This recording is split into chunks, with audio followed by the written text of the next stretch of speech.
Ladies and gentlemen, in each of our lives there must have been at least one moment when we experienced a very familiar feeling.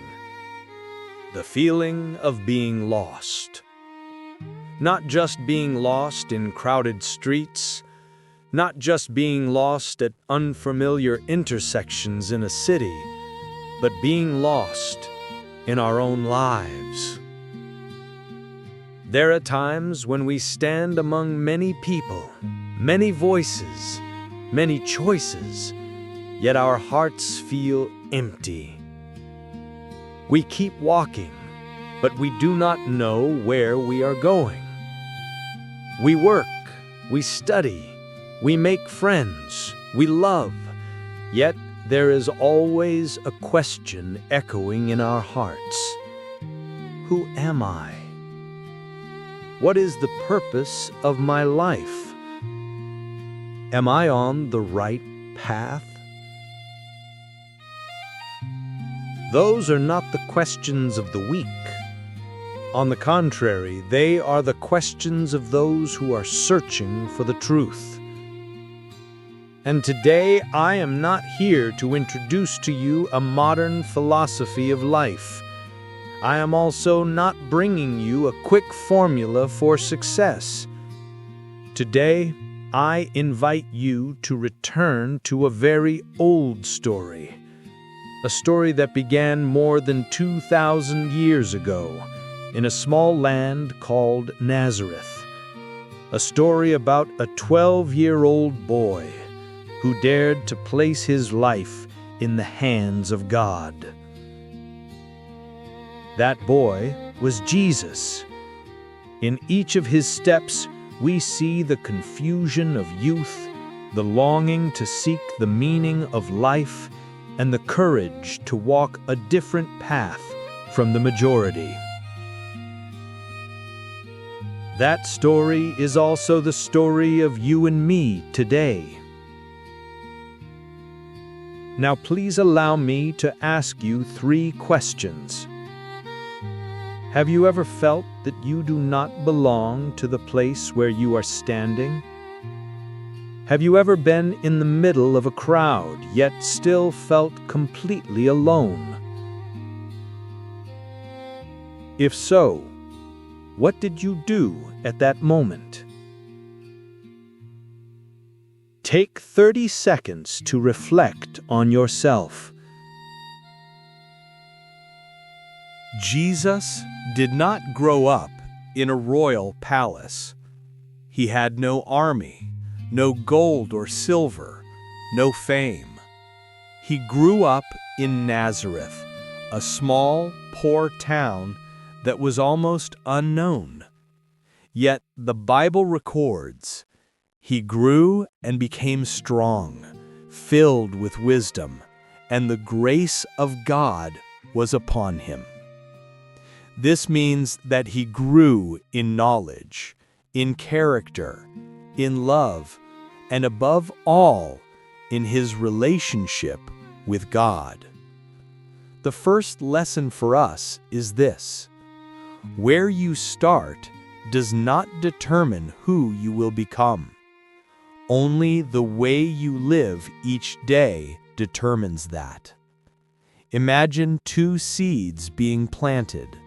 One is in fertile ground, the other in dry, barren soil. Yet the second seed still rises and becomes a strong tree. Jesus is that seed. Nazareth is not just a town.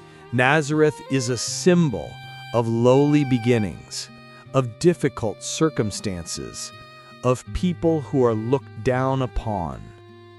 But from that place that was considered insignificant, God prepared a person who would change the world.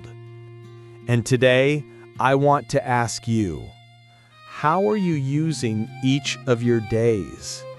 What are you feeding your soul with?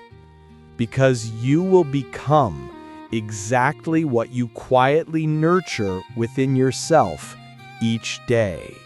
When Jesus was 12 years old, he went up to Jerusalem with his parents for the feast. Crowds of people stretched along the pilgrimage road. Songs of praise filled the air. Prayers rose up from thousands of hearts. No one knew that in the midst of that crowd, the one bearing the mission of salvation was quietly walking. After the feast, everyone began to return home. Joseph and Mary thought that Jesus was traveling with the group.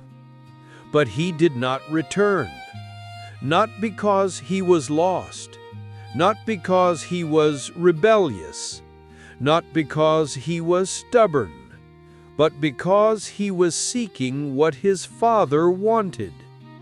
He remained in the temple. Sometimes God's path is not the same as the path of the majority.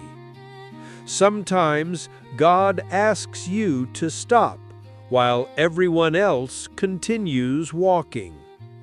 And in that moment, you must choose: follow the crowd or follow the calling. 3 days of searching for a child in a great city. 3 days of anguish in a mother's heart. 3 days of prayer through tears. If you are a father or a mother, try to imagine your child disappearing for 3 days. How would you feel? That fear shows us that even though he was the Son of God, Jesus was still loved like any ordinary child.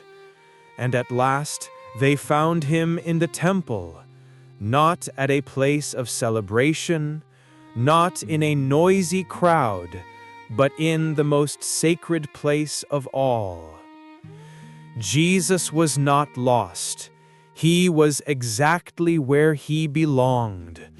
And so it is when you are lost in your own life. Come to the Lord. You will be found. Mary said, "Son, why have you done this to us?" Jesus answered, "Did you not know that I must be about my Father's business?" One short sentence, yet it contains an entire mission. Though he knew he was the Son of God, he still returned and obeyed his earthly parents. He taught us that power is not pride. True greatness always walks hand in hand with humility.